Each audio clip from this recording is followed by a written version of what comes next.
Hi, I'm Dr. Joe, and if you've come to this video, it's because you want to hit the golf ball farther. It's probably the number one reason people come to see me.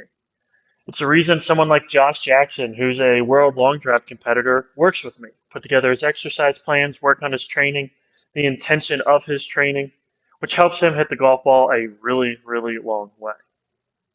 I can do the same for you. And today what I'm going to cover is the top 5 exercises you can do at home to work on increasing your swing speed. Now, I'd be remiss if I didn't tell you about these 2 other videos I have. The first one is helping you understand the kinematic sequence, which is vitally important for hitting the golf ball as far as you can. And the second one is exercises to improve the kinematic sequence. I suggest that you take a look at those videos at some point because it's going to build with these exercises to give you the highest club speed that you can achieve. I'll let you do that later, and now we're going to get into those exercises.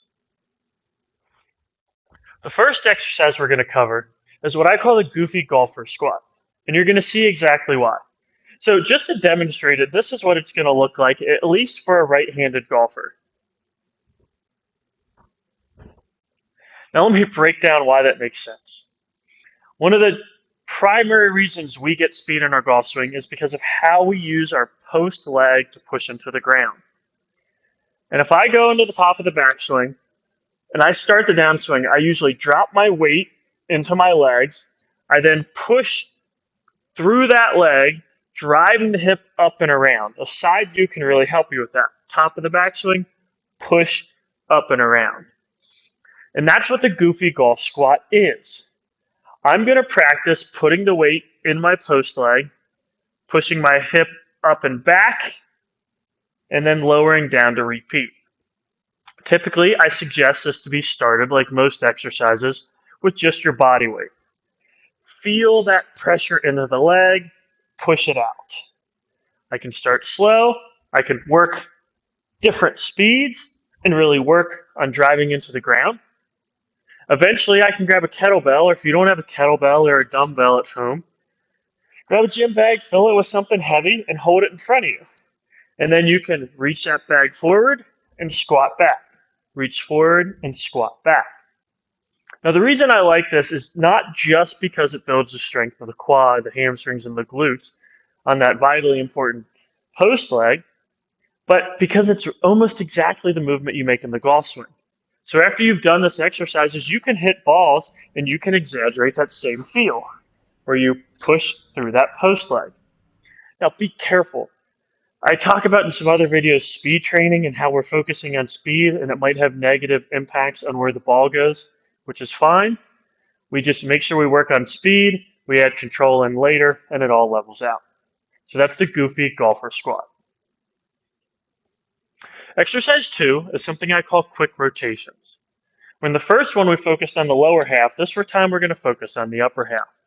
So this is speed generated primarily through the thoracic spine, abdomen, driven by the oblique muscles. As a visual, I like to put the club across my shoulders. I'm going to try and keep my hips still, and I'm just going to get quick movements of my upper body or my trunk. And if you move fast, you're going to feel this through those muscles, I can promise you. And the reason I do this with keeping the hips still is because I want to drive the focus here instead of getting all the movement at once. Because if we learn how to build speed in our lower body, we learn to build it in our upper body. We do those things separate. Put them together in the swing is going to maximize our ability to generate club head speed. Start slow. 10 or 15 seconds for 5 repetitions is a great place to start. And then you're going to work your way up to maybe 20, 25 seconds. But here is the most important part of this movement, and this gets into kinesiology and how we train muscles. When we move quickly, we train our fast twitch type 2 muscle fibers. When we move slowly, we train our slow twitch or type 1 muscle fibers. Anytime we train our type 2 fibers, we get better at speed. Anytime we train our type 1 fibers, we get better at slow control and endurance. So when you do these, you want to make sure that as you fatigue, you stop. Do not train for speed when you are tired. It will literally make you slower. I could probably give an hour presentation on this topic, which I've done before, But again, short and simple. When you train speed, you train speed. We are not worried about technique and endurance. We are worried about activating fast twitch type 2 muscle fibers. Our third movement for club head speed is going to take us back to the lower body. I call it a step and twist. Again, this is important that you understand the kinematic sequence for this exercise because you have to have the control before you add speed to this exercise. So what you're going to do is set up posture. You're going to lift your foot up, almost like you're a pitcher going into the windup. You're going to lift your lead foot, then you're going to slam it down and drive the hip opens. So full speed, it looks something like this. Again, notice I'm driving my hips, keeping the upper body still. One of the best ways to generate club head speed is to separate our upper and lower body movement. If you watch the longest hitters in the world, you're going to find that their hips lead far, far ahead of their upper body, and finally arms and club. We have to learn to separate those two, and we have to learn to use fast twitch muscle fibers to create high forces and speeds, and that ends up with our maximum club head speed. Exercise 4 is called an arm chop. So you'll notice a pattern here. We're going lower, upper, lower, upper. So we're back to the upper body's ability to generate speed and power. This time we're going to focus on the arms instead of just the trunk. So how I like to do this is I'm actually going to grip the club in the middle. Then I'm going to go to the top of the backswing, and I'm going to slam my arms down, but like I'm trying to jam the butt end of the club straight to the ground. A huge word of warning: if you struggle with slices, misses to the right for right-handed golfers, you cannot, absolutely cannot pull this way.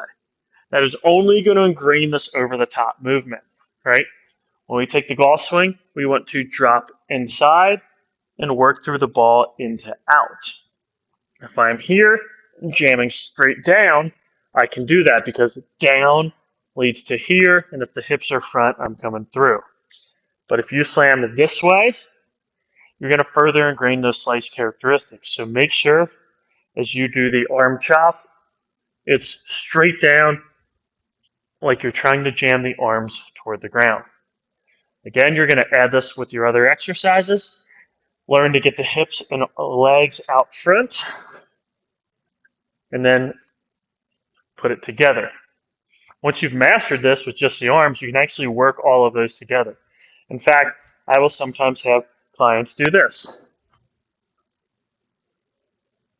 Hips, arms. Hips, arms. Takes a lot of coordination and control, but I promise you it does end with high club head speeds. The fifth and final exercise I'm going to give you today is again about using the ground for maximum club head speed. If we break down ground reaction force, which is how we push into the ground to generate club head speed, what we see is a force directed down into the ground, forward and out. Because the ground doesn't move, we get the opposite of those forces. Our hip pushes back out and around. But we drive the foot into the ground here, and that's what this exercise is about. I call it a power push or a power slide. I'm going to load into this leg and push back here. I can even let the other leg come up. So if you go back to the first exercise of this video, we were working on building strength and learning how to push through that leg. We're now taking it one step further and pushing out and around. Watch me highlight how important this is. Go look up any long driver on YouTube. Watch their front post foot. What you see is as they come down, they push that front foot around. They aren't swinging their foot around to swing their foot around. They are literally pushing into the ground with so much force that it drives them off and away from the ground, which creates more speed on the back end. It kind of works like a slingshot. It also saves them a lot of stress on their hip, knee, and ankle, which can hopefully keep them healthy. That's going to do it. Those are my 5 exercises You can do every single one of them at home with literally no equipment or with just your golf club. Practice them.